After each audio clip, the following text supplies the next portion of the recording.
Realize the abundance of the universe. Realize the infinite possibilities of the divine and feel one with that.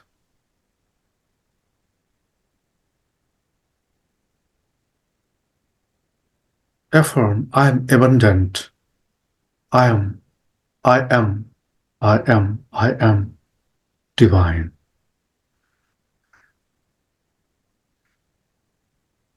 Not I will be, but I am.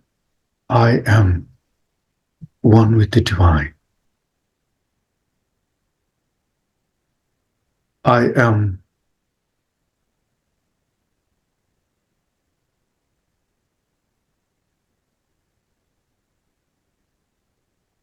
I'm not stuck. I keep moving. I keep flowing. I don't resist myself. I allow myself to grow, to flow, to emerge as full-fledged divine.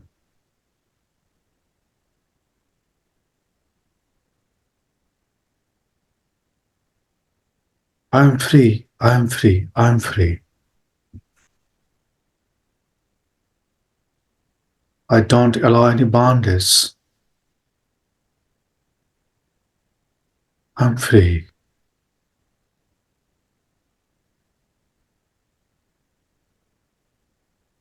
Nothing can limit me. Neither body nor bodily, health or wellness. I'm independent of everything. Niralambam. In Sanskrit, this is called Niralamb, independent.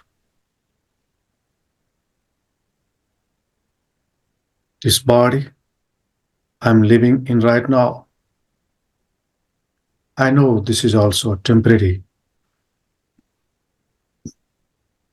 So long this body is with me, so long this body functions well, I am in this body.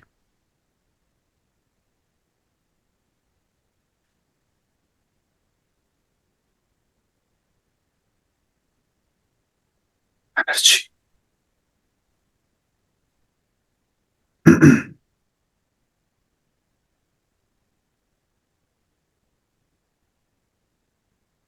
Maintain the straightness of your spine and upright of your head. Maintain the rhythmic breathings, slow, long, deep.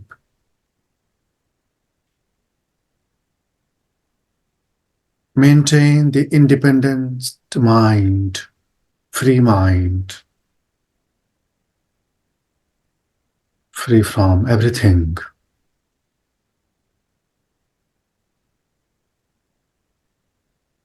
Roll your corporal eyes upward, even with closed ones.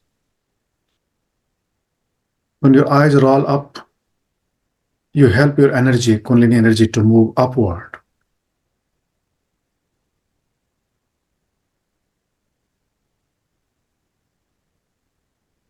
If your anus naturally contracts, let it contract. This will activate your Kundalini. If your belly naturally contracts, let it contract. All these kriyas will help Kundalini to move up.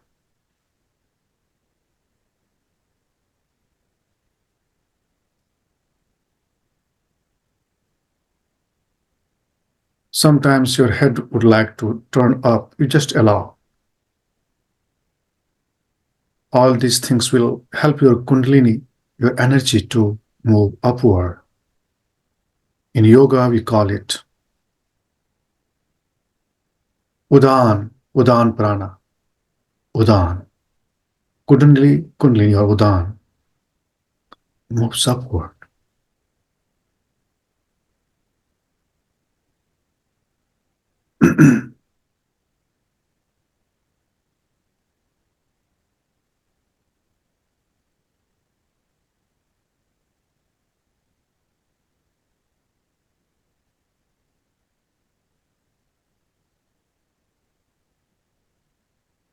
Samadhi is the greatest austerity.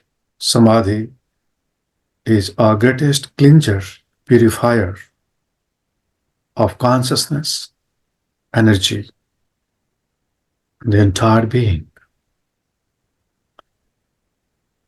And always remember, Samadhi is impossible without Kundalini awakening, without Kundalini activation.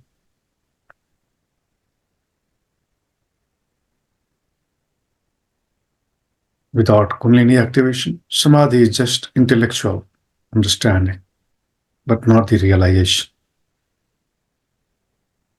Activate your Kundalini, awaken your Kundalini.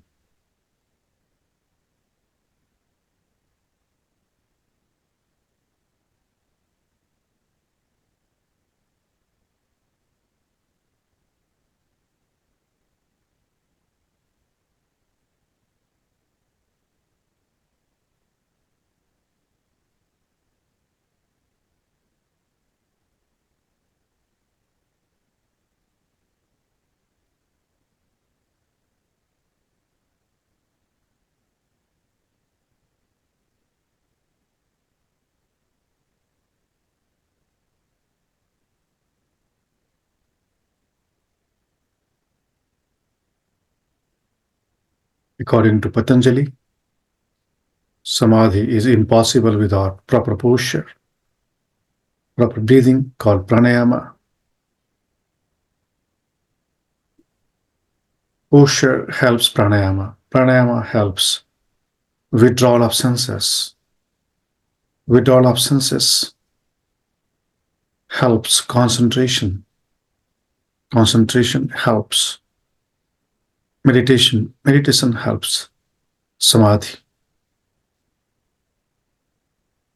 Samadhi is dependent on dhyana, meditation. Meditation is dependent on concentration.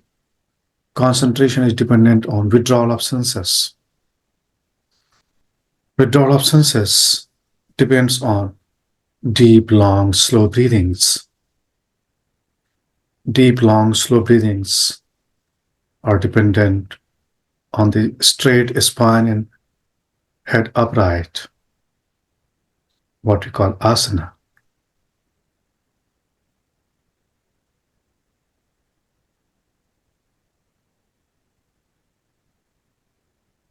Realize all these things: proper posture, proper breathing, proper withdrawal of senses, proper concentration, proper meditation, and proper samadhi means lay, means absorption.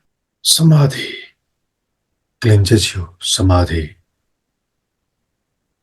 enlightens you. Samadhi makes you divine.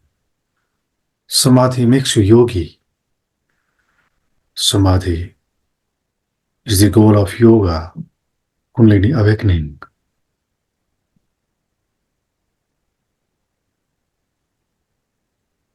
Samadhi is the ultimate state of consciousness, being. Excellent. Now we'll finish with mantra, Om mantra and Shanti. Whenever you chant Om is an affirmation, Om is an assertion, Om is a proclamation of oneness, of non-dualistic state of being. And Shanti is to pacify, to spread the peace, to make it calm, peaceful. So once Om, three Shanti. Inhale.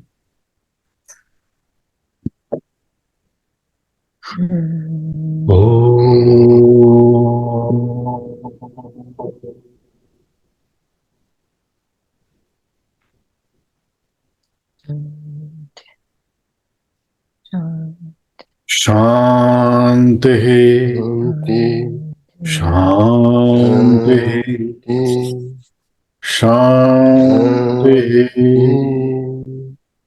Shanti. Rub your palms. Place your palms over your eyes, your crown, your all centers, means throat, chest, belly, lower back, buttocks, thighs, knees, calf muscles. Palms together again, bow down to the divine in all names and forms. The masters. Good.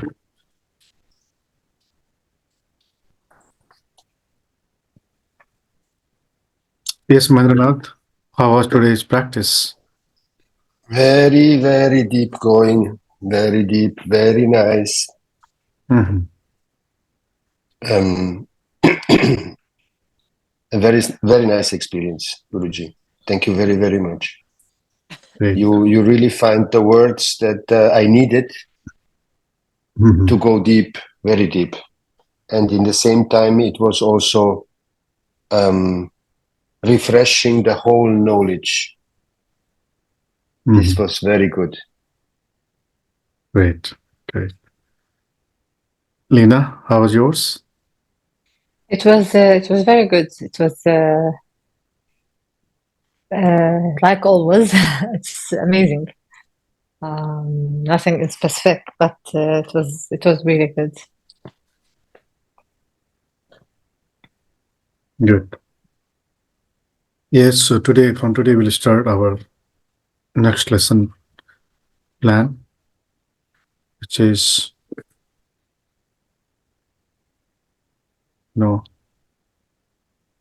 Lankavatara Sutra, okay?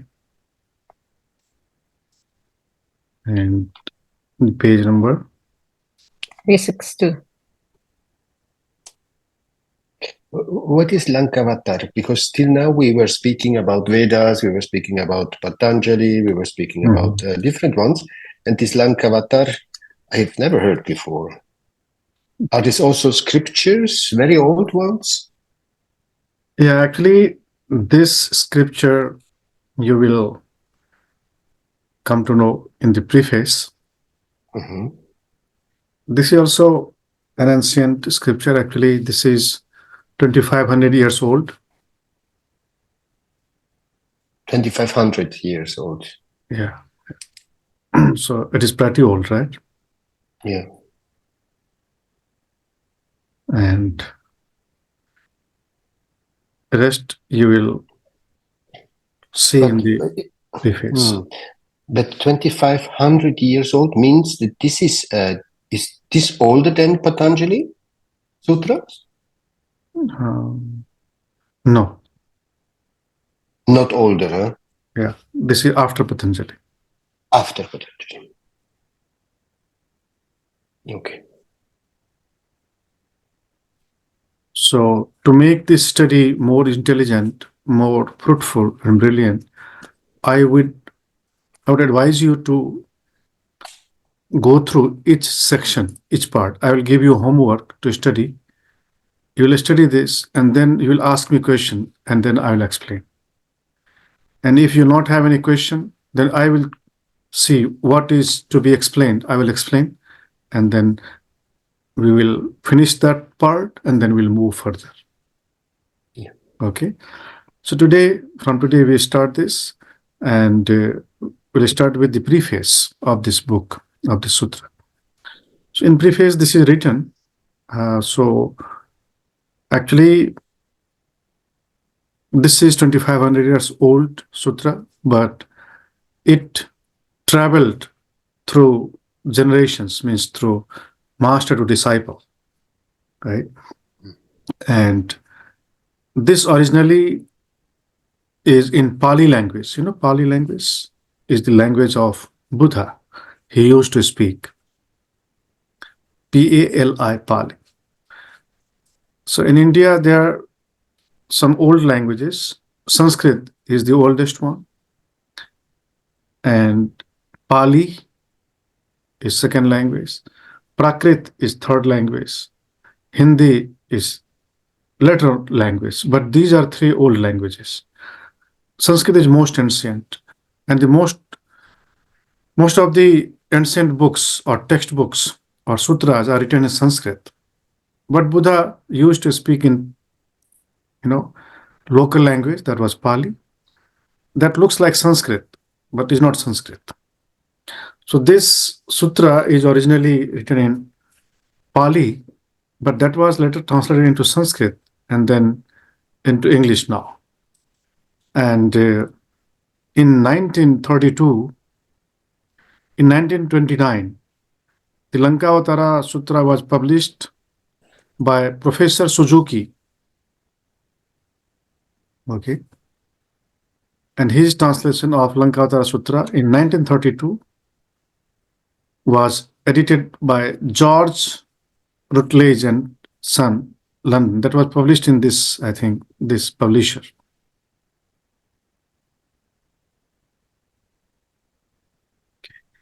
And that then that became known to European world. Okay.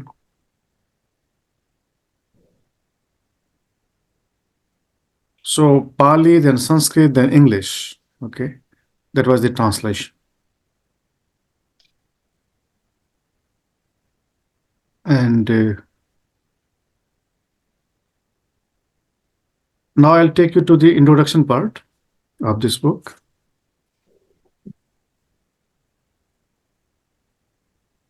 So there is a story about this sutra that this book has 1 lakh verses. 1 lakh.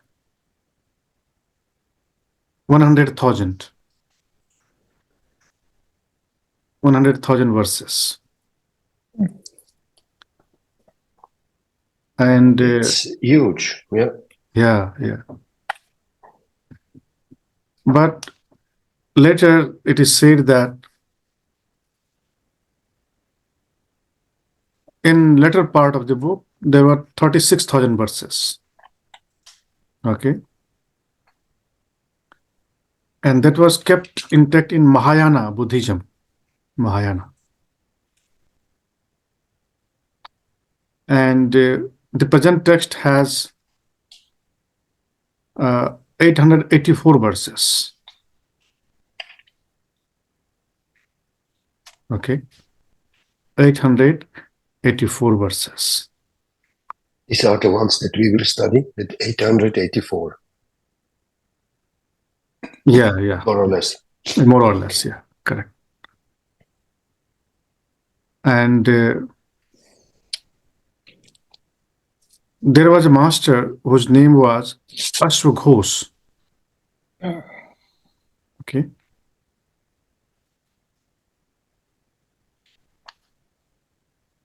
And Lena, you learn Ayurveda, and for Mahendranath also, because he has also done Ayurveda level 1. In Ayurveda, there is a master of Ayurveda. His name is Charak Sanghita. Yeah. Charak.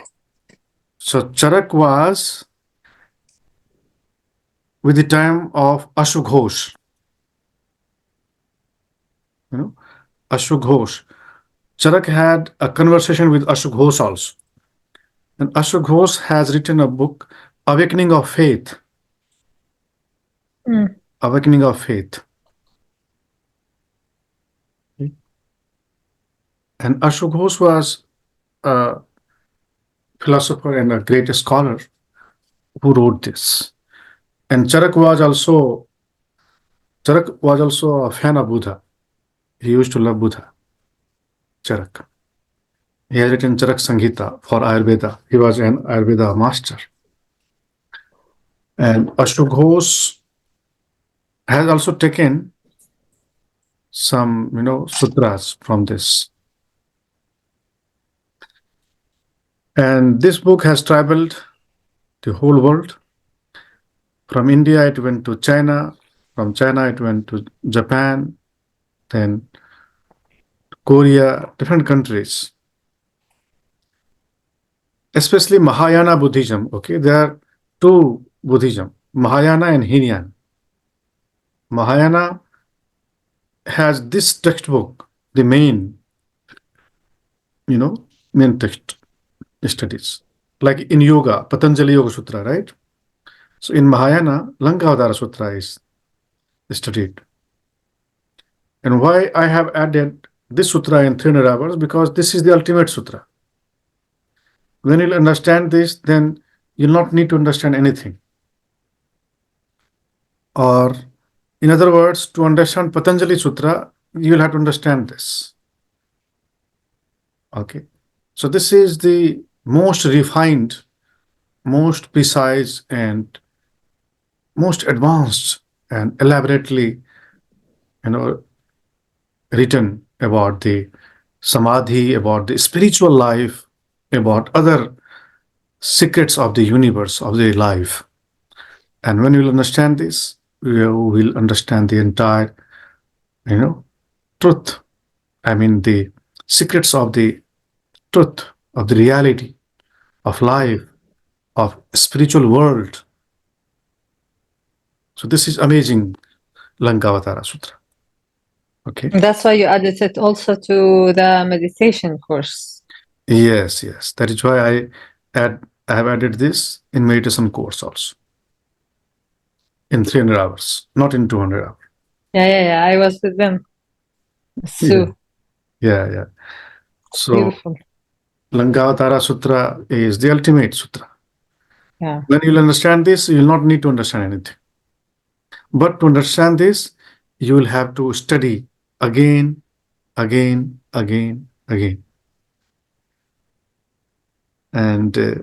even you study many a times, but still you will find that there are a lot to learn. The more you learn, the more confident you will become. The more your energy will be enhanced. Your energy will be super brilliant. Actually, in yoga, there are certain things which are heji-geji. Even in the sutra also, something you'll find some, not clear, obscure. But slowly, when you'll practice, then things will be more clear. When I started learning this, I was thrilled. I forgot all the textbooks. I mean, Upanishad, Yoga Sutra, everything. Forgot means this is amazing thing, I don't find anything better than this. This is such an amazing thing. I cannot stop praising this. And first chapter in this book is about discrimination. Okay.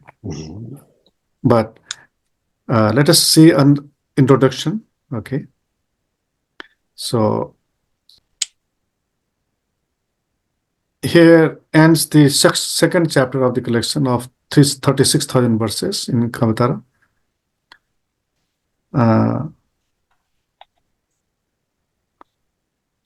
So this vast collection is very profound, and Ashok Ghosh was also loving this. Ashok Ghosh and Charak. You know Charak? Lena? Charak? Yeah. Ayurveda. The Ayurveda He teacher. also Yes. used to love this. Yeah. And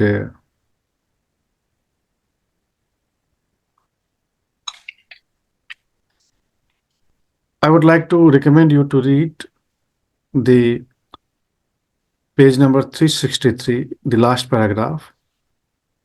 And in closing, just a paragraph must be given about the characteristic teachings of the Lankavatara. Can you see that? I'm reading that. Mahendra?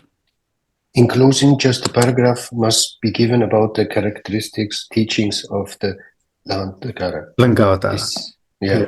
And after that, it is not written as a philosophical treatise.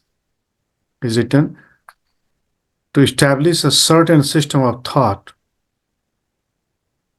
Okay. But was written to elucidate the profoundest experience. Please highlight these two words. Profoundest experience. You'll need a highlighter. When you are studying this book, you'll need a highlighter to highlight certain words. And these words should be imprinted in you. Yeah.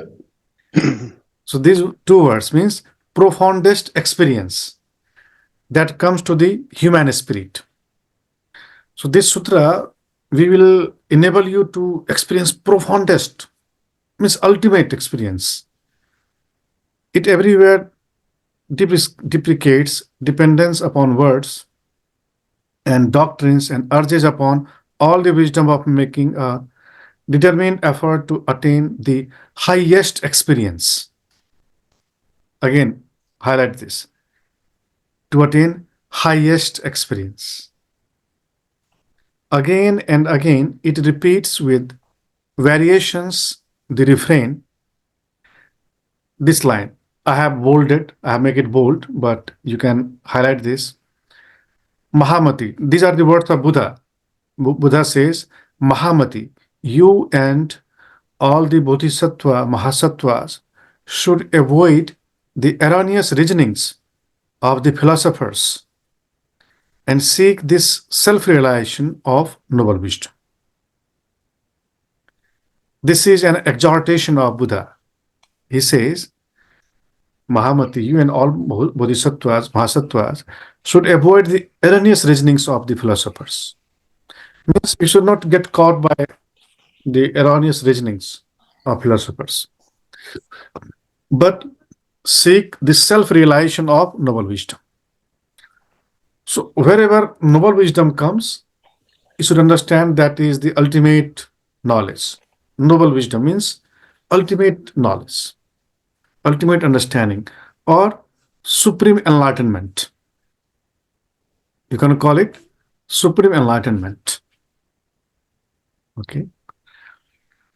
So this, therefore, this sutra is very, very significant. Okay. And this starts with discrimination topic.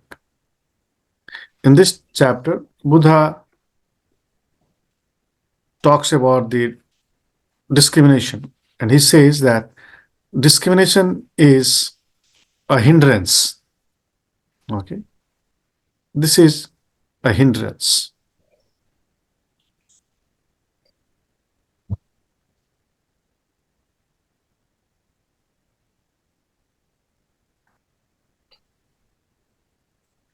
And he says that people who have discrimination cannot reach the truth, cannot realize the ultimate truth or the divine or God. And there is last some lines in the second para on the same page in discrimination part.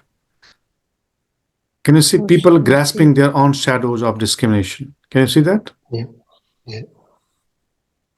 Lena, can you read that?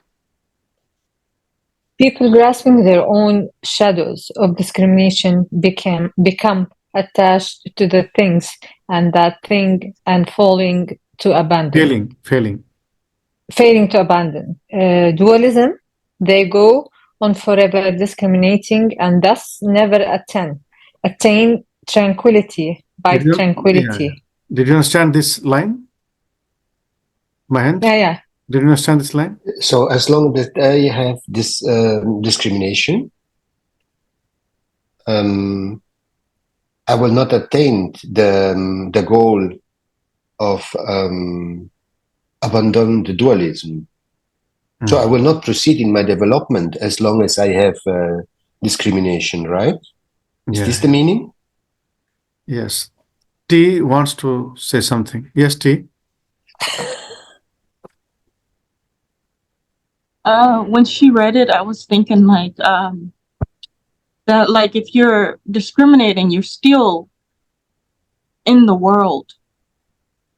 You know, you're still attached to worldly things, and to reach samadhi, you have to allow yourself to be like one with your spiritual cosmic self, which is not discriminative towards anything, including emotion.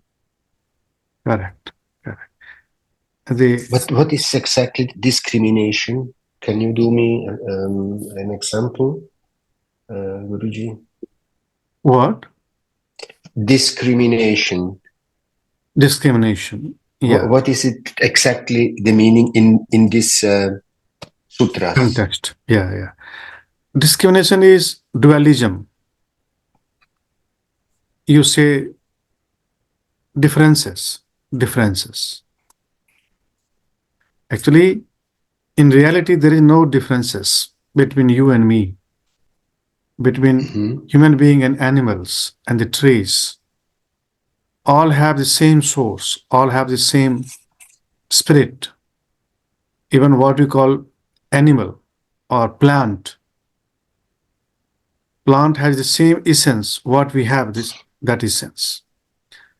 So unless you transcend discrimination, you cannot reach the oneness.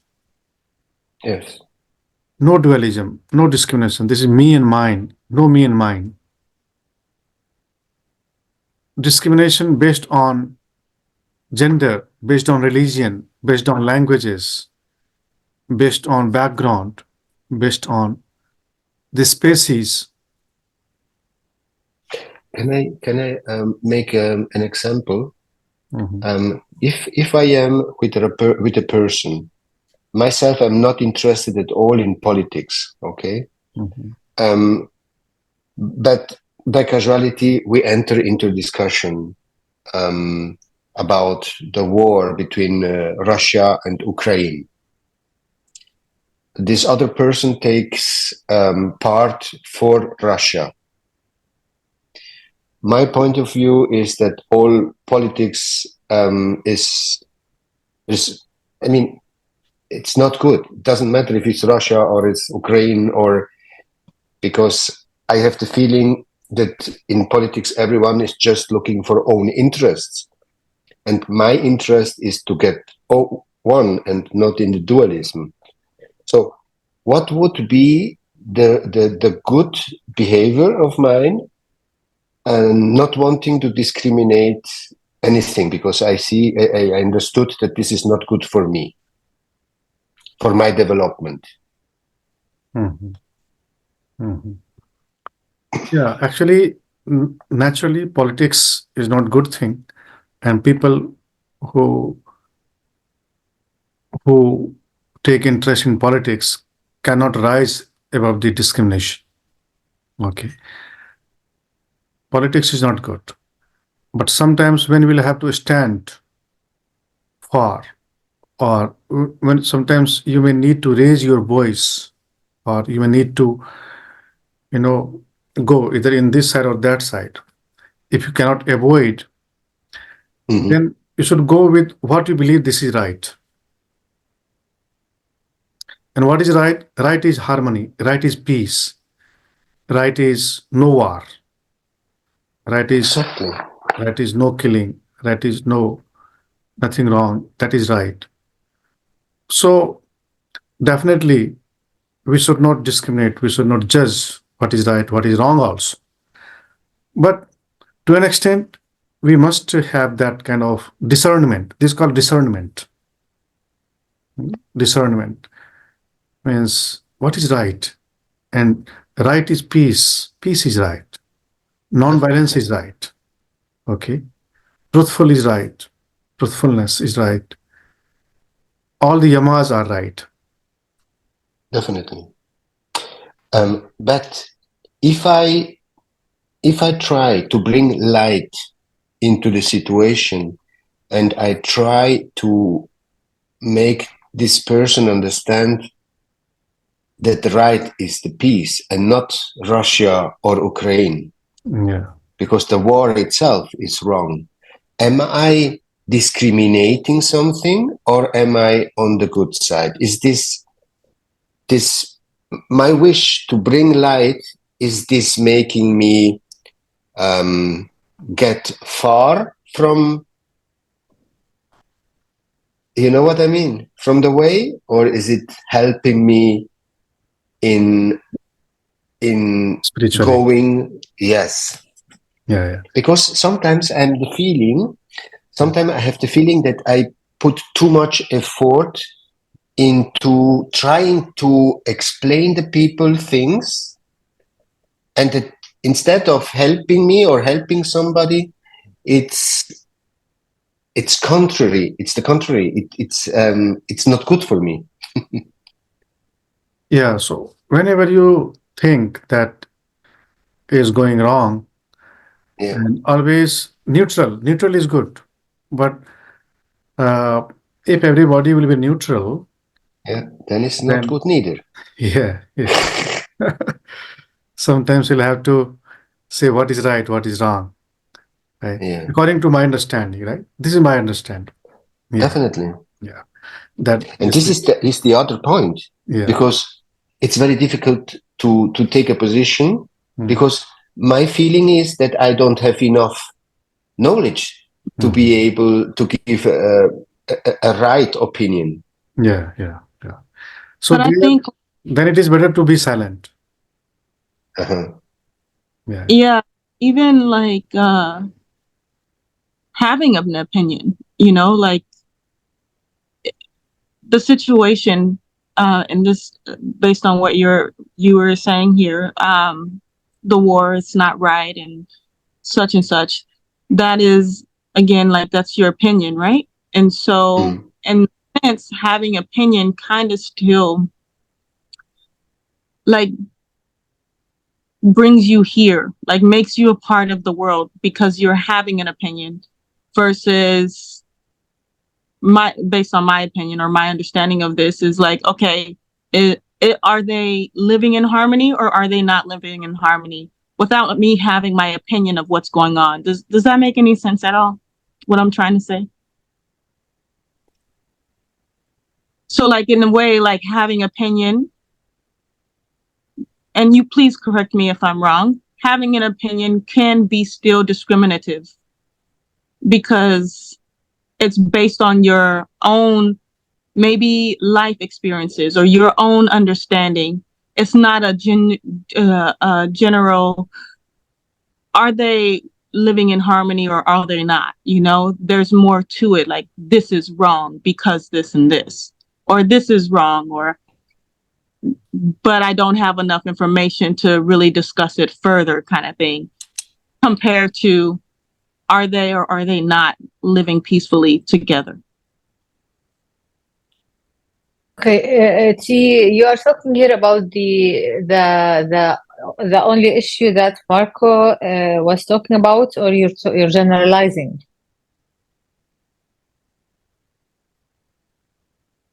I'm generalizing, like, whether it's war or whether it's I mean, if you like, you were asked for like any opinion, anything. What's your opinion about anything? no, just like, if it doesn't fall in line with, is this allowing the people to live in harmony with one another, or is it not? Yeah, so it's not general. Like, I mean, if someone asks you for their opinion about something, or if you feel like this place, I like it more than this place, or yeah, okay. So because that still attaches you to something here. I hope I'm explaining this right. Yeah. No, Actually, I answer you. See, what you have asked that having opinion, is it also a kind of discrimination? Yeah, this is the, I think the summary of your question, having opinion, right? So actually, in highest reality, having opinion definitely is discrimination, right? In highest reality, you have to rise all the opinions, right? Because if you give your opinion, that means you are judging what is right, what is wrong. In highest reality, for samadhi, you have to rise all the opinions, all the words, okay? But in this practical world, you may need to give sometimes your opinion.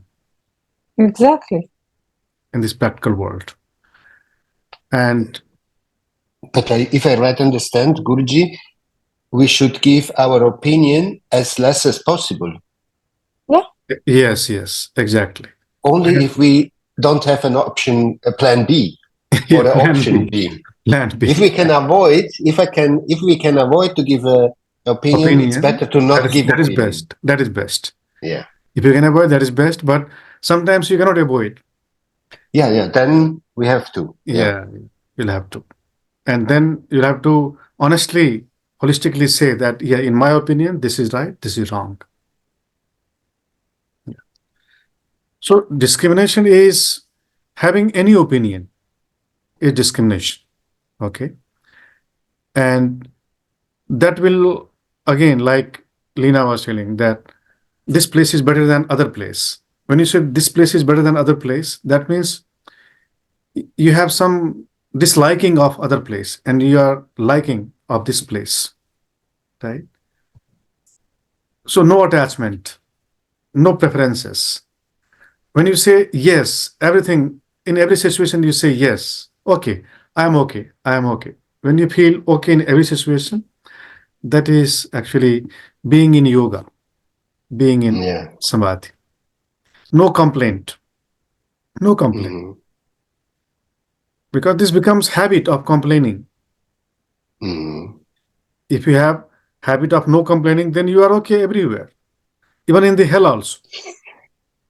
Yeah. Even in the hell also, you say, okay, this is God will to spread the peace here. I am here to spread the peace even in the hell also. Right? As such, again, hell and heaven is discrimination, right? This is also discrimination, that this is hell, this is heaven. This is good, this is bad. This is wrong, this is right. But sometimes in practical world, you may need to use this because in the nature, nothing is useless. Exactly. That's what I'm trying to say, that sometimes you need to. I mean, location, where I want to settle down, for example. Yes. So here I have to use the what's no is what's yes, right? Yeah. But this is your discrimination. personal. No, but this is your personal choice. This is not discrimination. This is I mean, most of also. the people. This is suitability also. Suitability also. So it's okay. I mean, when you are discussing to yourself or whatever, this is not discrimination. But you know what I mean. The word is a little bit tricky because, I mean, okay, someone asks you their opinion about something. Should stay quiet. Well, I think I can, but if they insist, you know what I mean? Like, yeah. If someone is, I mean, asking, people come to you and ask you something. Yeah. That's a part, the kind of advice, that's discrimination. They are asking you for your opinion. Actually, here I have my opinion that if somebody is asking your opinion, that person is in error. That person itself is in error. Who is asking your opinion? That person is choosing. That person is choosy. That person is confused. Right. That person may be disturbed. That person may not be in accommodating that thing or situation, right? But isn't this sometimes the asking is a kind of guidance? Yeah. So actually, that is not your mistake. That is their mistake. That is their misunderstanding. That is their, confusions. If they are when asking, we try to ask for guidance from the high divine, and this is, what is this considered then? yeah, if anybody asks your opinion, then definitely you should give. See, you are going to be a health professional, right? You are going to be a yoga teacher or health professional, health consultant. Definitely people will come to take your consultancy and you will say, I don't have any opinion. I don't will advise. I will not advise anything. Then that will not be practical, right? That will not be practical because they have come to you for some solutions, for some guidances, for you, some consultancy. Then you will have to give right consultancy. But when you are in samadhi, when you want to enter in samadhi, then you'll have to transcend everything. Exactly. Exactly. If I allow myself to express, to verbalize something that I noticed in the last months while I'm studying with Guruji, is sometimes we ask Guruji something, but Guruji don't want to discriminate, so he don't really want to say yes or no.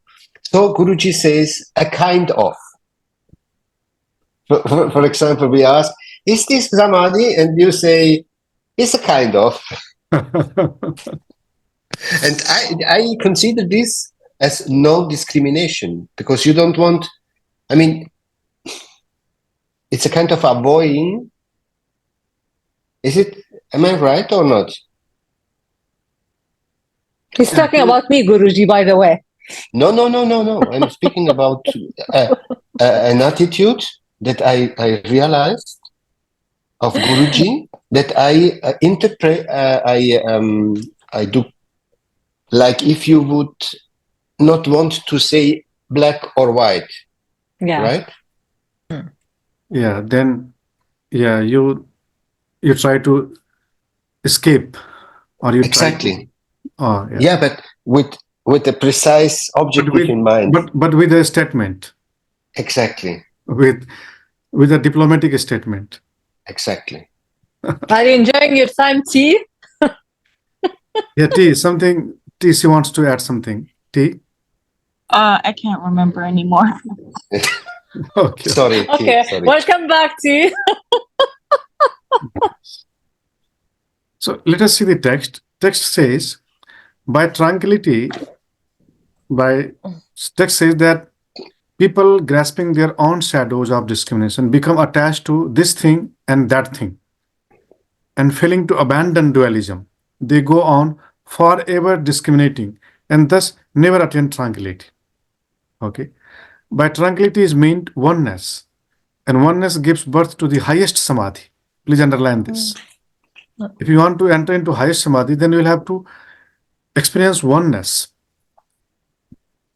because that gives highest samadhi, which is gained by entering into the realm of noble wisdom, what is realizable only within one's inmost consciousness. So noble wisdom is the mother of tranquility or oneness or peace or samadhi. Right understanding. Wow. Noble wisdom is right understanding. So I think this is where the discrimination is canceled out in a way, because the way that I've been understanding this whole conversation is, if you have an opinion of something, regardless of what it is, you are attached to something worldly. Yes. Whether it makes you feel a certain way or whether you like a taste or whatever, you're attached to something. Mm-hmm. Now, like this wording, noble knowledge, or what was the word? Noble Wisdom. Noble wisdom. Because noble wisdom in this sutra is meant by transcendental wisdom. Means wisdom. Right. Yeah. Transcendental wisdom means there is no discrimination. There is nothing that is transcendental. That's called noble wisdom. When you don't discriminate, you are in noble wisdom. So noble wisdom transcends all the dualities. That is also called non-dualistic mind. Non-dualistic mind is called noble wisdom. That is beyond everything. That is called transcendental. When you transcend everything, then you experience noble wisdom. Otherwise, before that or below that, there is intelligence, there is, knowledge, there is discrimination, there is other things. So, can we say, Guruji, that here is surrendering to the divine? Exactly. Surrendering to divine, because when you surrender to divine, then you don't discriminate. You accept everything as a gift of divine. As it is. As a bad or good, it's all the same. As an offering of divine. Sometimes pain. So pain is also actually a kind of an offering of divine. Yeah, And don't of complain. course. Sometimes challenges. Yeah. Right? So everything is form of divine. That is called surrender to divine. Okay. So that is discrimination. And then Mahamati is the leader of this, this conversation. The first paragraph will give you an idea about this discrimination. Thus have I heard the blessed one once appeared in the castle of Lanka. You know Lanka? Lanka is Sri Lanka, which is on the summit of Mount Malay in the mid of the great ocean. A great many bodhisattvas, mahasattvas had miraculously assembled from all the Buddha lands, and a large number of bhikkhus were gathered there. The bodhisattvas, mahasattvas with Mahamati at their head were all perfect masters in various samadhis. Perfect masters of various samadhis, the tenfold self-mastery, the 10 powers, and the 6 psychic faculties. Having been anointed by the Buddha's own hands, they all well understood the significance of the objective world. They all knew how to apply the various means, okay, teachings and disciplinary measures according to the various mentalities and behaviors of beings. They were all thoroughly versed in the 5 dharmas, the 3 swabhavas.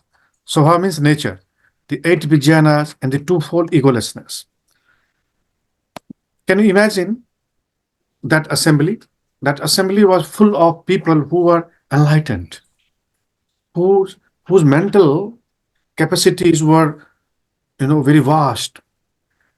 They were masters of samadhis, of powers, spiritual powers, psychic faculties.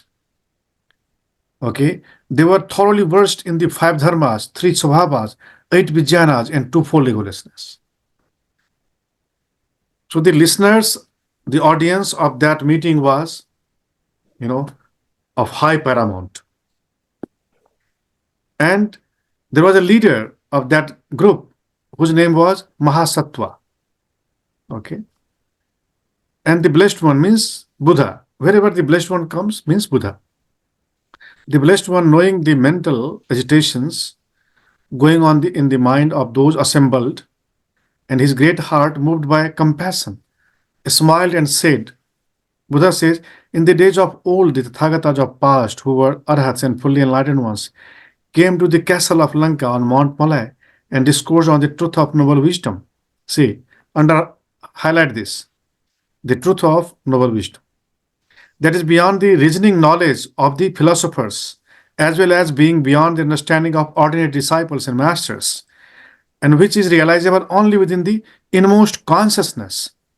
For your sakes, I too, Buddha says, for your sake, I too would discourse on the same truth. Means this assembly had happened many a times in past also. Buddha says, now this is happening again. And they were discussing the same things. Now I too would discourse on the same truth. Right? Further, Buddha says, all that is seen in the world is devoid of efforts and action, because all things in the world are like a dream or like an image miraculously projected. This is not comprehended by the philosophers and the ignorant, but those who thus see things, see them truthfully. Those who see the things otherwise walk in discrimination, and as they depend on discrimination, they cling to dualism. The world as seen by discrimination is like seeing one's own image reflected in a mirror, or one's shadow, or the moon reflected in water, or an echo heard in the valley. Understand? They are the words of Buddha, right? They are the words of Buddha.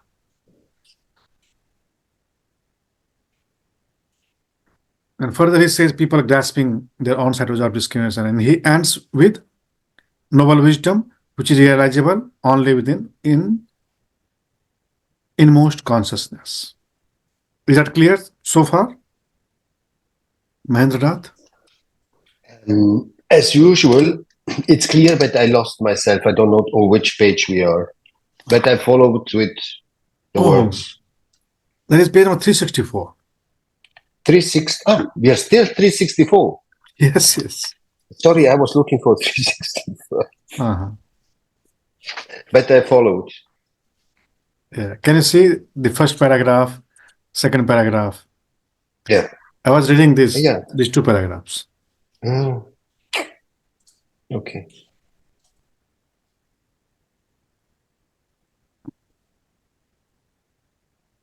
That is why I recommend you to please study yourself first, and then in the class we will have question answer.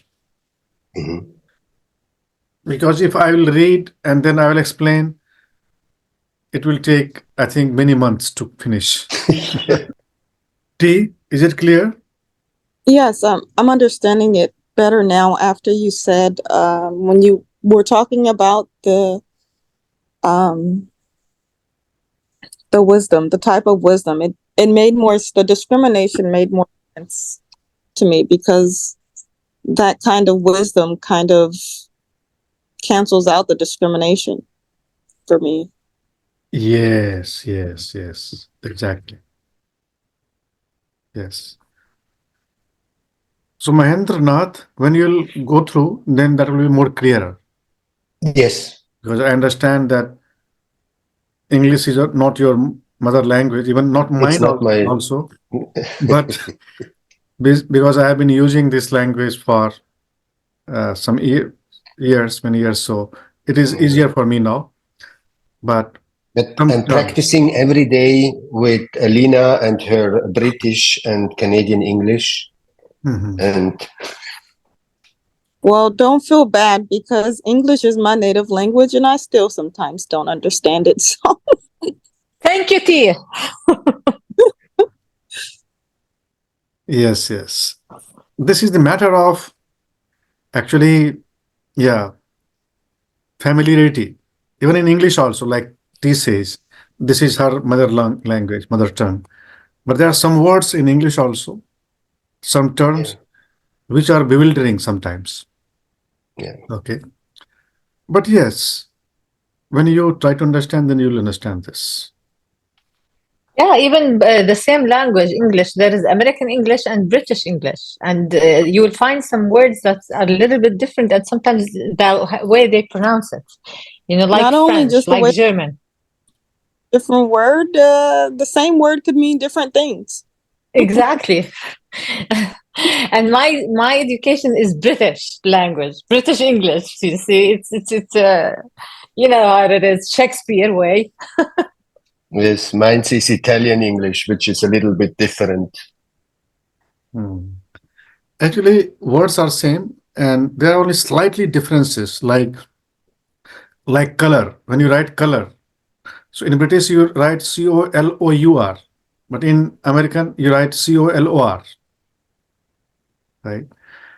So there are differences. And also, like the word often, as in English, they say it often. Yeah, they do not keep silent. They speak T. Yeah, and that's, I mean, if I wasn't practicing and watching like American series and movie, I would be until now saying often. Yeah, these are the accent difference, but spelling difference is also there. Like organization. British write S and Americans write Z. Exactly. Yes, you see, they are not convinced by themselves. And how can an Italian know what they don't know neither? So, well, for many reasons, we broke apart from the British. So we just kind of made it us. No, you will not break apart from me, huh? We can merge, Lena. I lived in Canada, so you can say that we have the same thing in a way or another. But we should enjoy. We should enjoy all countries' languages, right? Exactly. And we don't discriminate anybody. Again, we must not discriminate. Yeah, this is why be one. We can merge with our differences.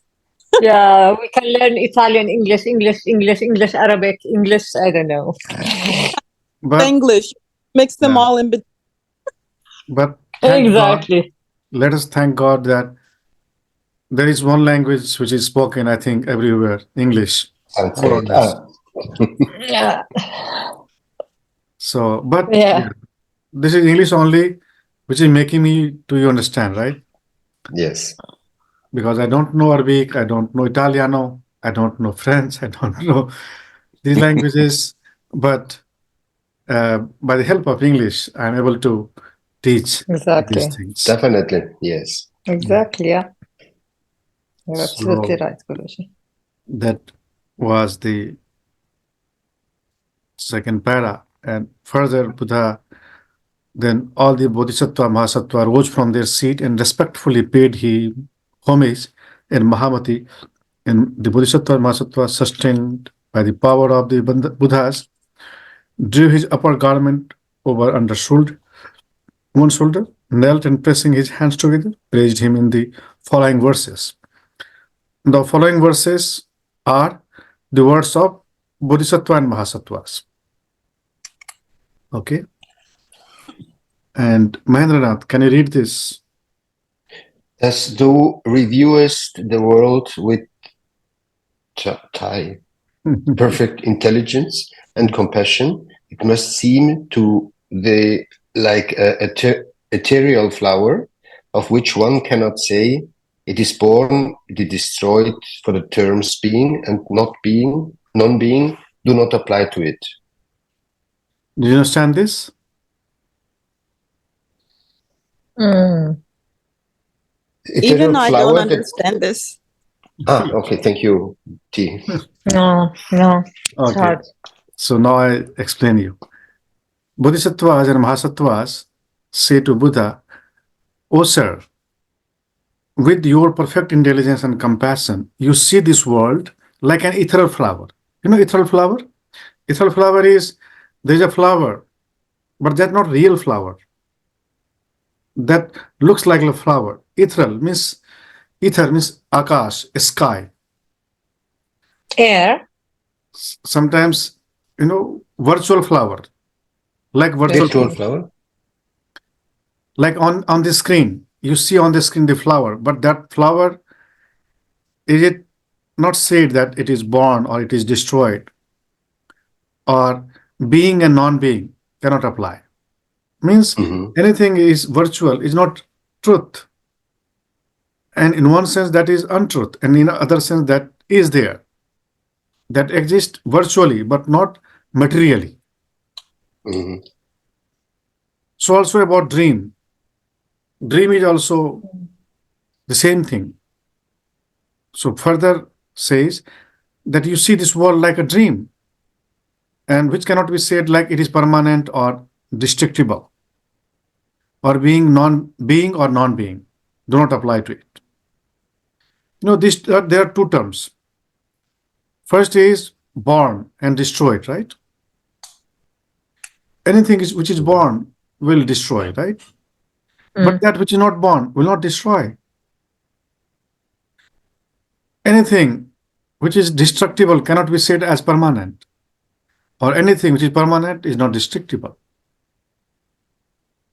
Then there are two terms, being and non-being, right? You know what is being and what is non-being? You know that? Yeah. What is being and what is non-being? It's like one of the writers once said, I think, then I exist. Okay. Something similar, right? Say something like that too. Like, this was my understanding, like either existing or non-existent. Yes. So being, like my being, your being. Being means existing, and non-being means non-existing. So being word has come from becoming. What is happening right now? Becoming, being. This is my being. Body is part of being. So existence and non-existence. Yes. So wherever these two words come, being and non-being, that means existence and non-existence don't apply to it. What? Dream. Like dream in one sense is existent, because that exists for you. But in another sense that is not existent. Means that is non-being. Non-being for This is others. actually the words of Shakespeare, no? Being or not being, that's the question. Was it not Shakespeare? Yeah. I think so. Yeah. Lina, you should know. You studied British English. Shakespeare, yeah, it was in one of his plays. Yeah, one of his plays.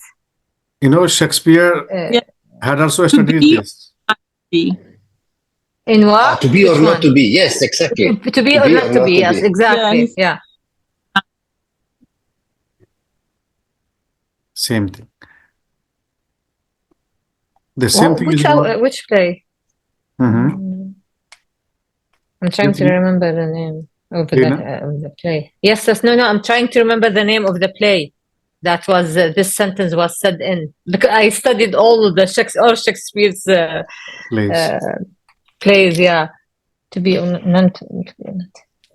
Oh, I think it's anyway.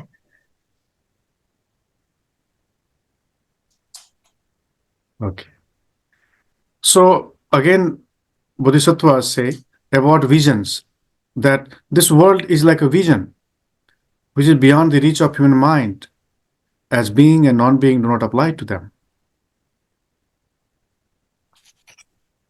With thy perfect intelligence and compassion are beyond all limits, thou comprehendest the egolessness of things and persons, and art free and clear from the hindrances of passion and learning and egotism. See, these things will be slowly clearer. Okay. Next para says, thou do not vanish into nirvana, nor does nirvana abide in thee. For nirvana transcends all duality of knowing and non, of being and non-being. See, this is very profound. An awareness. Page number 365. First, yeah, this is an awareness, right? Yes, Buddha says that nirvana transcends all duality of knowing and non, being and non-being. So long you are in being or non-being, you are not in nirvana, right? So you'll have to transcend what? Being and non-being. Those who see the thus serene and beyond conception will be emancipated from attachment, will be cleansed of all defilements, both in this world and in the spiritual world beyond. In this world, whose nature is like dream, there is place for praise and blame. But in the ultimate reality of Dharmakaya, which is far beyond the sense and the discriminating mind, what is there to praise? O thou most wise.